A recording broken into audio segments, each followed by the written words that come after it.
Hello everyone, Sheila back again. Welcome to my channel. It is another warm day, not much sun but quite warm, and anyone's bound to have noticed my calendar. I've just started this video and the calendar has just fell off the wall and I'm not going to stop the video to put it back up, but I'll put it back up tomorrow. I just have it stuck up on the wall with sellotape. Must be the weight of all those cows' backsides knocked it down off the wall. No, but I just have it stuck up with sellotape, and I think the weight of, I kept putting a page up for each month and sticking it up with sellotape, and I think the weight's got a little bit much for the sellotape. So I'll have to find something else to stick it back up with. Just in case you're wondering where the calendar is. But I'm sitting doing a little bit of this pattern here. Actually, that's the one I was in the middle of before I done the PDF. The little turquoise one. I have a back, the two fronts and one of the sleeves done.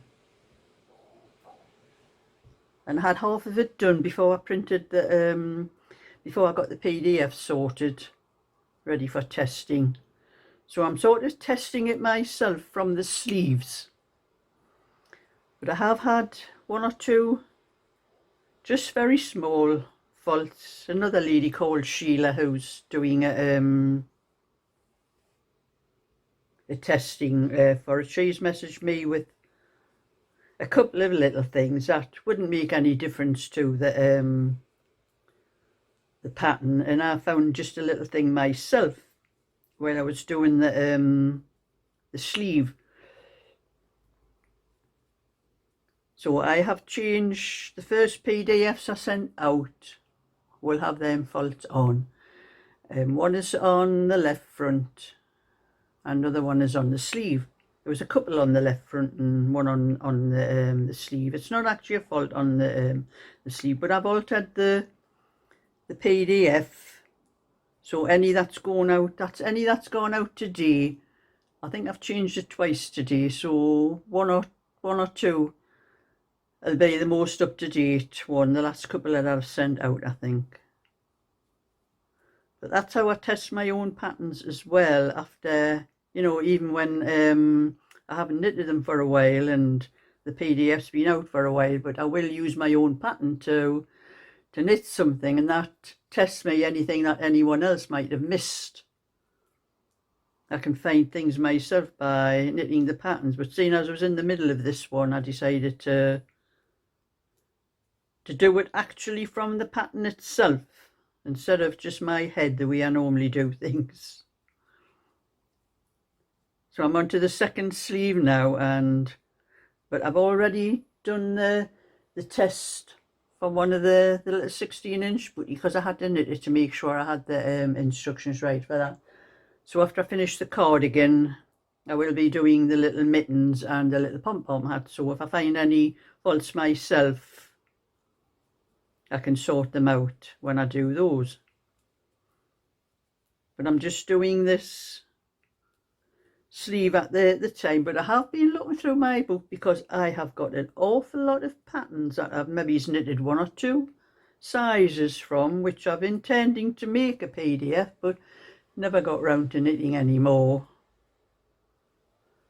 of them. And I came across the one I was looking. I'll just finish this row and put my knitting down, but I've, like I'm saying, I've been looking through and I found a one where I have got two sizes. I only intend to do the 16, 18 and 20 in it. Now, I think I've done one size, but I've got two sizes marked on, so I don't know whether I've been working out the sizes in my head from the other one I've done. But I'm going to knit those two sizes again that I have marked, and then I'll work out the which will be the 16 and the 18 inch. I'm going to work out the 20 inch afterwards on that one, because it's a little bit lacy and a little bit, got a little bit, 'Garter stitch on it. and I've knitted a few rows of the pattern just to remind myself what it looked like. I will show you in a minute because I'm just about to finish this row. I'll put my knitting down.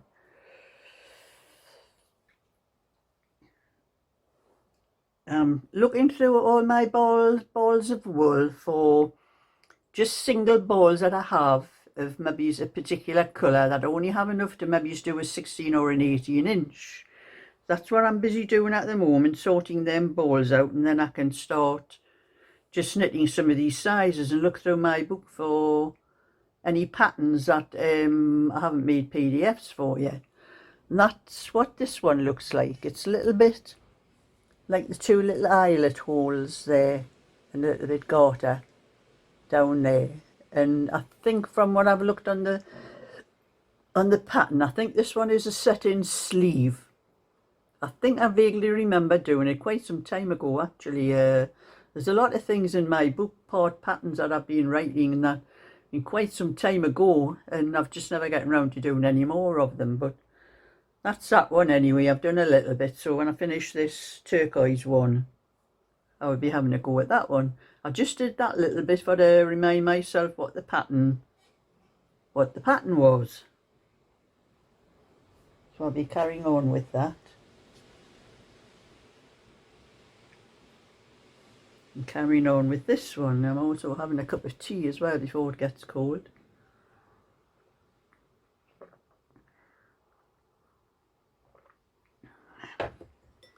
But you know, I have had an awful lot of ironing that needed doing, and I thought I'm going to have to spend some time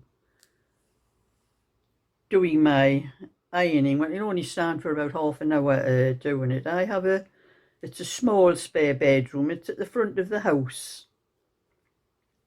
and the sun shines all afternoon at the front of the house.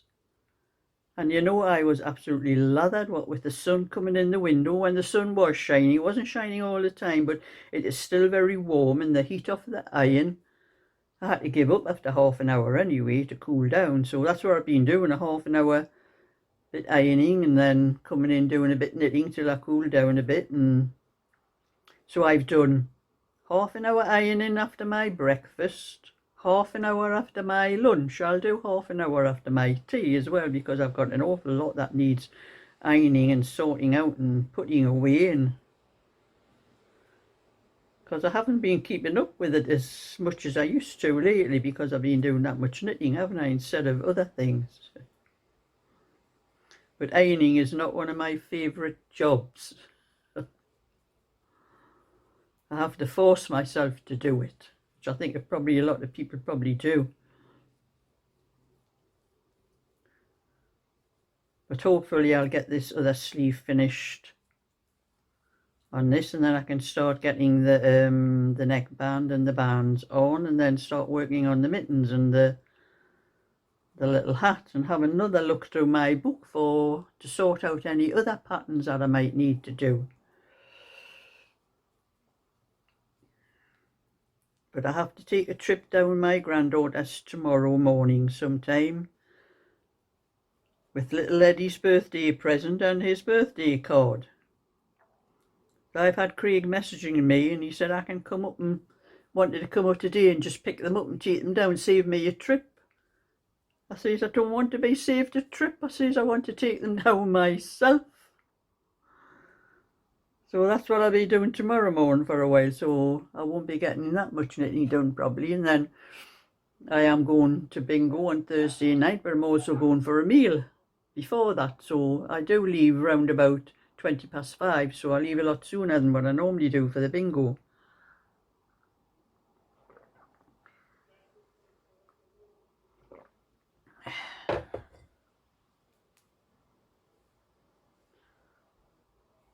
And you know, I've been looking on the internet about, I don't know what it is, but YouTube hasn't been paying as much revenue as what they used to. And I started Googling it to see if anyone else was having the same problem, and I found out something about YouTube. What they're doing now is a lot of people put those little 3-minute shorts, the little narrow little videos up, and there was something I found on the internet about it saying that most of the ads are going to those little short videos because there must be more people watching them than what they call the long haul videos, which is what my type are, the wider ones and the longer videos. And most of the ads that we get the revenue from are going to those short haul ones, going to the little shorts.